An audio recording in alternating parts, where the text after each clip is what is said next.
Hello and welcome. My name is Peace Mitchell and I'm co-founder of Women Changing the World Press. Before we begin, I would like to pay my respects to the traditional owners of the land that I live and work on, the people of Mamu country in North Queensland.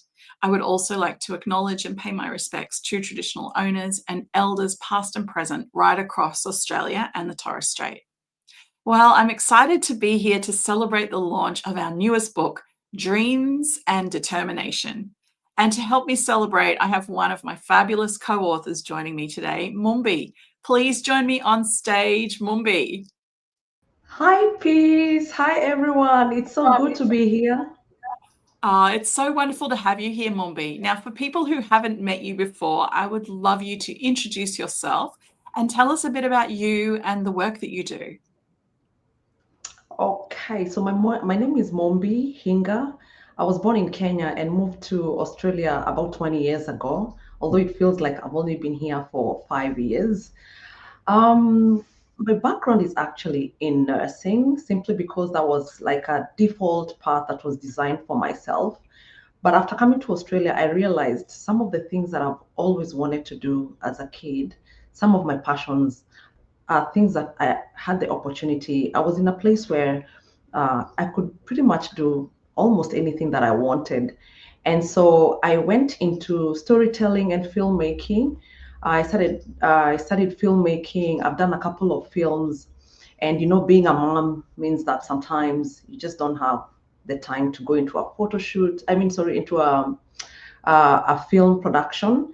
And so I've started amplifying other people's stories through a film festival, which we launched last year, Africa Film Fest Australia. And one of the things I'm also passionate about is empowering other women. And having launched my own things on the side, my own businesses, I now help other women who have these brilliant skills and ideas and want to turn them into businesses. So I am a business coach as well. You're amazing. You're so amazing, Mumbi. That's wonderful. Thank So, you. your chapter is called I Am My Own Permission Slip. Can you tell us why you chose this title for your chapter? I chose that title because for many years I was very focused on doing what will, make people proud of me, my parents proud of me, and thinking, oh, they invested in my pathway to coming to Australia, which is not easy. And so I really wanted to do something that I felt would be good for my family, good for my community, and not thinking so much about myself. And also, I've grown up in a patriarchal society, and as women and girls, we were not always necessarily the priority. And of course, things are changing with time. And I've realized that a lot of the goals that I achieve in my life are dependent on me. And I thought, "Oh, how can I put that?" And I decided I am my own permission slip. I give myself permission to show up. Obviously, I'm a bit older now. I make my own decisions, but then sometimes we are still programmed by our culture, our previous beliefs. And it took me a while to realize that I actually have the capacity to change, to start afresh. And that's when the words "I am my own permission" came to me. I love that so much. And we do all have permission to live the life that we want to live. And you're such a beautiful example of that. And I really loved how your chapter illustrated that you certainly give yourself permission to go for your dreams in every sense of the word. Now, your chapter starts with you discussing the tension between being grateful for where you come from and your roots and your heritage, and the fact that you're also wanting more. Can you tell us more about this? Yes. So for example, talking about my background, how I started with studying, I come from a culture where the route to thrive is through education, going into profession, which people would see as, yes, they've made it. If you're a doctor, a lawyer, some of those key professions. And so for a very long time, I felt that. I've been given the opportunity. A lot of girls don't necessarily get opportunity to go to school. Like in many cultures where I come from, if families had to choose between a boy and a girl, if they don't have the option to educate all the kids, most likely the boys get the opportunity. And it's still the case in so many societies. And so you grow up feeling like, oh my goodness, I've been given an opportunity to study. I must follow the path as it's been designed for me. Otherwise, I will be disappointing other people. And because of that, and especially I've worked around women who are migrants, and there's an expectation that you are delivering in a certain way for your families. And to pivot in the way that I've pivoted, it requires a lot of sacrifice. And sometimes when you start running your own business, even financially, you're a bit poorer. And if, say, for example, a family is depending on you, you just don't even have that option to be so ungrateful to think that it can be all about you. Like, I'm going to pursue my filmmaking, which there's no guarantee of an income. And so you feel that you have to stick to what is safe. You have to stick to what is, I would say, predictable in terms of, income.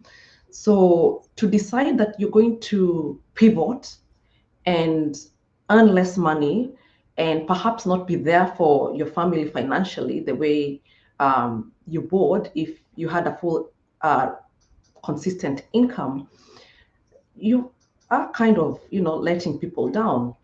And also some of the things like coaching and filmmaking, they're still really looked down upon by our culture. And so when you're like, it's not, I think by now my parents, I hope they're proud of me. But in the general sense of thing, if you tell people, oh, my daughter is a filmmaker or a festival director, they're like, what is that? It's not one of those things where you'll be inviting people from the village to come and celebrate. And so you really have to prove yourself that it is something worthwhile when you're pursuing some of these things that are not very well known as to be a definition of success.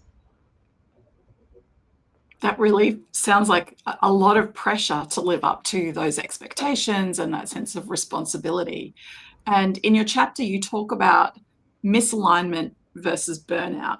Can you tell us more about this idea? Yes. So in the pursuit of leading, like get following that pathway that I thought, this is what I started by being a nurse, right? So this is how my life is designed to be, because you're not even thinking you can deviate from that. And so for a long time I felt like it's a great career, it's a great noble profession, but it wasn't, like it didn't, it's not one of those things that made me feel refreshed every day to go to or fulfilled.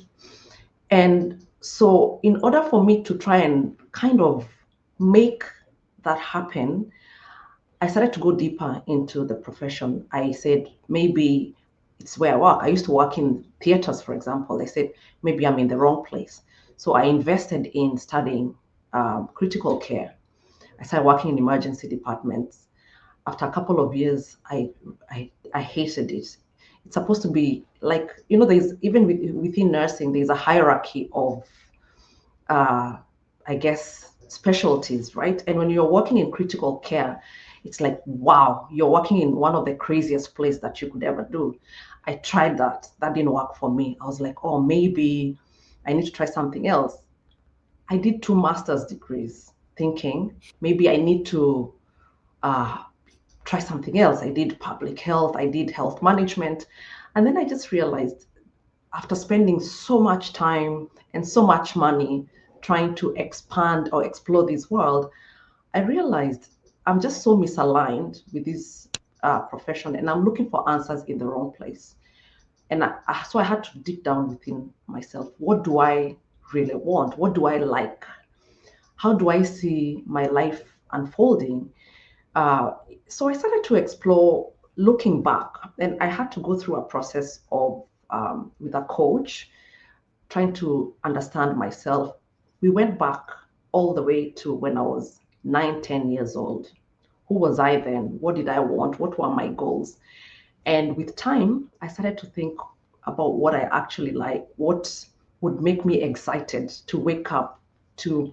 And that's how I studied filmmaking, because I thought I loved telling stories. I love storytelling. I've always loved that. I was actually really good in the arts at school, but there was a hierarchy of subjects. So I had to drop things like music. I was an A student in music, like I could read and play music, but I wasn't able to pursue that because that is a hobby. So I was really a person who was into the arts. And business, because I do business coaching as well. My parents were entrepreneurs. They are entrepreneurs.